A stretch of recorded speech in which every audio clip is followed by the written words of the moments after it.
Salut à tous, c'est BizBiz. Alors aujourd'hui l'épisode 578 du Zap Image. Comme d'habitude, je vous mets des images de foot, actualité ou des images anciennes. On en parle un peu et c'est parti. On va commencer avec la Ligue des Champions. On va revenir hier à 19h. On va parler du PSG, un premier match au Parc des Princes cette année en Ligue des Champions. Donc il jouait contre l'Étoile Rouge de Belgrade, on va dire l'équipe la plus faible du groupe, parce que quand même le PSG est dans le groupe de la mort. Et victoire sans appel du Paris Saint-Germain. J'ai regardé le match, rien à dire. Ils ont gagné 6-1, donc un score qu'ils avaient concédé il y a 2 ans contre le Barça. Donc un triplé de Neymar, un but de Cavani, Di Maria, Mbappé. Donc les 4 attaquants, on peut dire, du PSG ont tous marqué minimum un but. Donc rien à dire. Ils auraient même pu marquer plus de 10 buts à le PSG tellement qu'ils ont eu 2 occasions. Ils ont vraiment, on peut dire, contrôlé le match de la première jusqu'à la 90e minute et ils ont surclassé cette équipe serbe. Ensuite, pour continuer sur cette rencontre, on va parler de Neymar qui est pour moi l'homme du match hier. Vraiment match exceptionnel de Neymar, l'un des meilleurs qu'il a fait sous le maillot du PSG. Donc Neymar hier soir, c'est quand même un triplé et 2 buts sur coup franc. Donc voilà des gros stats quand même de Neymar hier. Ensuite, on continue avec lui, on peut le voir avec le ballon du match, parce que vous savez, quand un joueur marque un triplé, tu peux ramener le ballon chez toi. Et normalement, toute l'équipe signe le ballon. On avait vu hier, j'avais montré une photo de Paulo Dybala qui a marqué un triplé avec la Juve. Lui aussi a ramené le ballon chez lui. La même chose pour Edin Dzeko, aussi qui a marqué un triplé cette semaine en Ligue des Champions. Et Neymar, on peut le voir en compagnie de sa copine. Ensuite, pour continuer avec Neymar en Champions League, dans sa carrière, c'est quand même 49 matchs, 30 buts, 19 passes décisives, une victoire finale. C'était avec le FC Barcelone en 2015. Et pour finir avec lui, donc il a marqué 30 buts en Ligue des Champions, donc il est égalité avec Kaka. Aucun joueur brésilien ne fait mieux. Donc avant, il était à 27 buts marqués en Ligue des Champions avec son triplé hier. Maintenant, il est à 30, donc il est égalité avec Ricardo Kaka. Bon, après Neymar, il a seulement 26 ans, donc il a encore le temps, bien sûr, de battre le record du joueur brésilien ayant marqué le plus de buts en Ligue des Champions. Ensuite, à parler de la MCN, certainement le trio d'attaque le plus performant quand même en Europe, peut-être le meilleur. Donc on peut voir qu'hier qu'ils ont régalé. Donc Neymar un triplé, Mbappé un but, une passe D et la même chose pour Edinson Cavani. Donc voilà les stats incroyables de la MCN. Ensuite, à parler de Mbappé, a marqué 12 buts en Ligue des Champions. Il égale notamment un certain Olivier Giroud au classement des buteurs. Donc voilà une petite stat sur Mbappé. Donc déjà 12 buts. À 19 ans et demi, donc il est vraiment sur les traces, pourquoi pas, de Cristiano Ronaldo. Je crois à son âge, Cristiano Ronaldo à 19 ans, il avait marqué seulement un but. Vous avez vu, Mbappé est déjà à 12 buts et maintenant il est ex-aequo avec Olivier Giroud, l'attaquant de Chelsea. Ensuite, on va revenir sur Neymar qui a subi 5 fautes dans les 20 premières minutes du match. Donc c'est rare quand même qu'un joueur subisse autant de fautes en 20 minutes. Quand même 5 fautes, c'est énorme. Donc ils avaient vraiment du mal à stopper Neymar hier.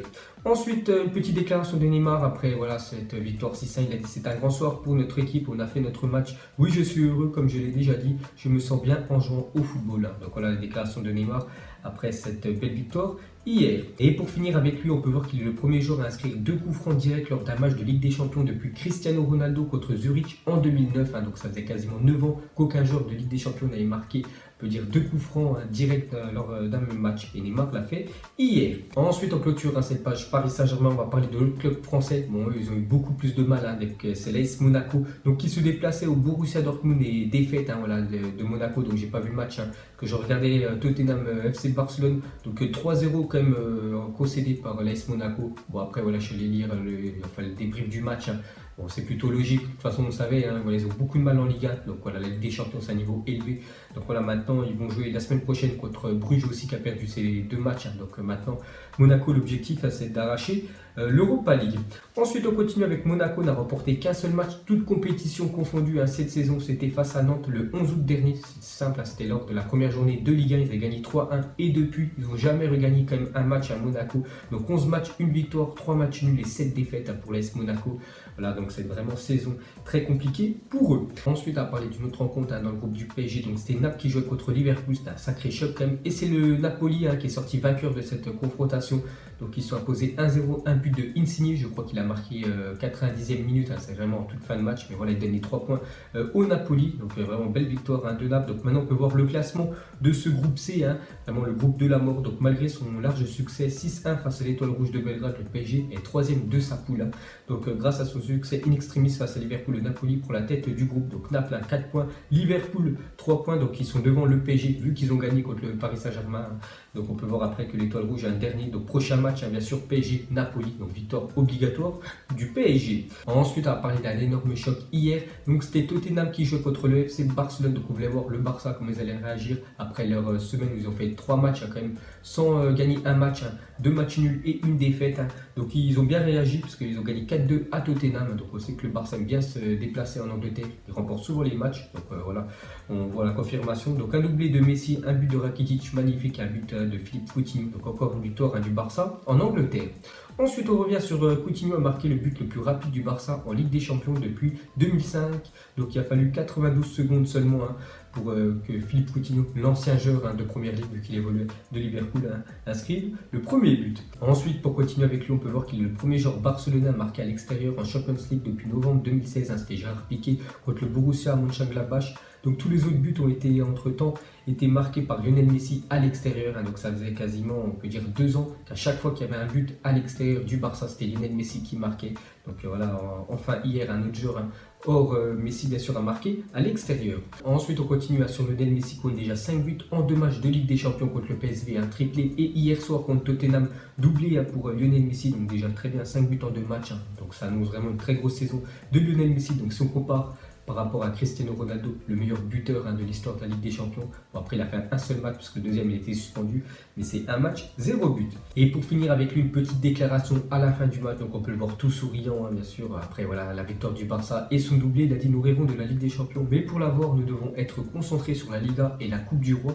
C'est vrai que la Ligue des Champions est spéciale, mais nous ne laisserons de côté aucune compétition. J'avais dit une déclaration de Messi il y a quasiment 2 mois avant le début de la saison. Il a dit que cette année, il voulait tout remporter, que ce soit la Liga, la Coupe du Roi et aussi à la Ligue des Champions, parce que ça fait pas mal d'années que ça leur échappe, et ça va surtout du côté de l'ennemi en Espagne, du côté du Real Madrid. Donc c'est simple, cette année, Messi et le Barça veulent tout rafler. Ensuite, à parler de Jordi Alba, délivré 3 passes décisives ce soir. C'est aussi un triplé aussi pour le défenseur gauche espagnol, donc triplé de passes décisives pour lui. Ensuite, à parler de Sergio Busquets hier soir contre Tottenham. Donc c'est simple pour le milieu défensif. Donc il a fait 67 passes tentées, 67 passes réussies. Donc voilà, 100% de passes réussies pour Sergio Busquets qui fait vraiment le travail de l'ombre dans cette équipe du FC Barcelone. Ensuite, le but d'Ivan Rakitic fut le 600e but de l'histoire du Barça en Ligue des Champions. Donc ils ont inscrit beaucoup de buts à le Barça en Ligue des Champions. Et quel but de Ivan Rakitic, reprise de volée, ça fait poteau rentrant quasiment en lucarne. Donc Hugo Lloris, impossible pour lui de l'arrêter. Ensuite, regardez les stats de Lionel Messi contre les clubs anglais en Ligue des Champions. Donc c'est quand même 9 buts face à Arsenal, 6 buts face à City, 3 buts face à Chelsea, 2 buts face à Manchester United et 2 buts face à Tottenham. Donc c'est marqué bon, il a marqué un doublé hier, donc il a marqué quand même contre les plus grosses écuries anglaises. Ensuite, à parler de Tottenham, l'équipe qui a perdu hier a concédé au moins 2 buts sur chacun de ses 4 derniers matchs de Ligue des Champions. Donc l'année dernière, c'était contre la Juventus. Cette année, ils avaient perdu 2-1 contre l'Inter et là, ils ont perdu 4-2 contre le Barça. Donc la défense est plutôt moyenne de Tottenham. Et pour finir avec Tottenham, on va parler du gardien Hugo Lloris, a encaissé 4 buts en un match de Ligue des Champions pour la première fois depuis le 18 octobre 2011. Donc il évoluait encore à l'OL et avait pris un sévère 4-0 contre le Real Madrid à l'époque. Donc hier, une soirée catastrophique quand même pour le gardien français. Ensuite, à parler de l'autre match du groupe, c'est l'Inter qui se déplaçait au PSV. Et après 2 journées, l'Inter a gagné ses 2 matchs sur le score de 2-1. Et ce, après avoir été mené 1-0. Donc vraiment au mental, ils sont allés chercher ces 2 victoires quand même, l'Inter Milan. Donc c'est simple, 2 matchs, 2 victoires. Donc prochain match pour eux, déplacement au Barça. Et pour finir sur cette soirée de Ligue des Champions, jetez un coup d'œil à tous les autres résultats. Donc on peut voir que l'Atlético 3-1 contre le FC Bruges, sinon il y a qui a gagné le Porto 1-0 contre Galatasaray, sinon tous les autres matchs on en a parlé. Ensuite, on va parler du reste de l'actu. On va commencer avec le Brésil qui fera sans Marcelo, donc blessé la semaine dernière contre l'Atlético de Madrid, donc il n'a pas joué cette semaine en Coupe d'Europe, donc il va être absent normalement dans quelques semaines, donc bien sûr il le prend les 2 prochains matchs du Brésil. Ensuite, on va parler de Pogba, ne peut plus parler à la presse, parce qu'en fait il y a des journalistes qui ont essayé de poser des questions à Paul Pogba à la fin du match entre Manchester et Valence, et Pogba a dit qu'il ne pouvait plus répondre à la presse. En fait, on peut voir que c'est José Mourinho qui interdit à Paul Pogba maintenant de s'exprimer à la presse. Donc on voit que vraiment à Manchester United, ça va plus du tout. Ensuite, pour continuer avec United, officiel UEFA a décidé d'ouvrir une enquête disciplinaire contre Manchester United pour comprendre les raisons du retard du coup d'envoi du match face à Valence. C'est vrai que normalement tous les matchs débutaient à 21h et ce match-là commençait aux alentours des 21h08, donc 8 minutes de retard. Donc normalement le protocole est vraiment très strict. Les matchs commencent tous en même temps. On ne sait pas ce qu'il y a eu à Manchester, donc ils vont ouvrir une enquête, donc peut-être sanction pour Manchester. Ensuite, une déclaration de Modric, il a dit: nous sommes agacés, nous ne nous attendions pas à perdre des points point ici et l'ambiance dans le vestiaire n'est pas la meilleure en ce moment. Donc voilà ce qui se passe au Real ces temps-ci, depuis le départ de Ronaldo et aussi de Zinedine Zidane. Ça a plutôt moyen, on a bien vu les 3 derniers matchs, ils ont marqué aucun but. Et voilà, d'après Modric, l'ambiance dans le vestiaire n'est pas très bonne ces temps-ci. Donc minute crise, pourquoi pas, au Real. Ensuite, à parler de la Youth League, donc c'est la Ligue des Champions U19. On va commencer avec le PSG qui s'est imposé 2-1 face à l'Étoile Rouge de Belgrade. Donc bravo au centre de formation du PSG et bravo aussi au centre de formation de l'AS Monaco, l'un des meilleurs en France. Donc toujours chez les jeunes, l'AS Monaco s'est imposé 2-0 à Dortmund, bien sûr, en Youth League. Ensuite, j'étais un coup d'œil au programme des clubs français parce que ça continue, la Coupe d'Europe. Bon, maintenant c'est fini la Ligue des Champions, on descend quand même d'un cran, c'est l'Europa League.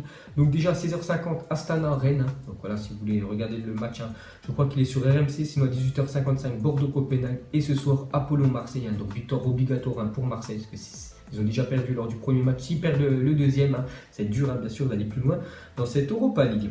Et pour finir ce Zappy Match, donc on peut voir 12 équipes et on peut voir à chaque équipe un mois bien sûr. Donc votre date de naissance, c'est l'équipe où vous auriez joué le plus haut si vous auriez été footballeur professionnel. Donc moi par exemple je suis né en janvier, donc l'équipe où j'aurais évolué le plus haut c'est à la Juventus, donc quand même j'aurais fait une belle carrière. Mais par exemple si un joueur est né en avril, son plus gros club, ça aurait été Vidéoton. Donc voilà, carrière on peut dire plus moyenne, donc mettrez tout ça en commentaire, quelle équipe vous aurez pu jouer au plus haut.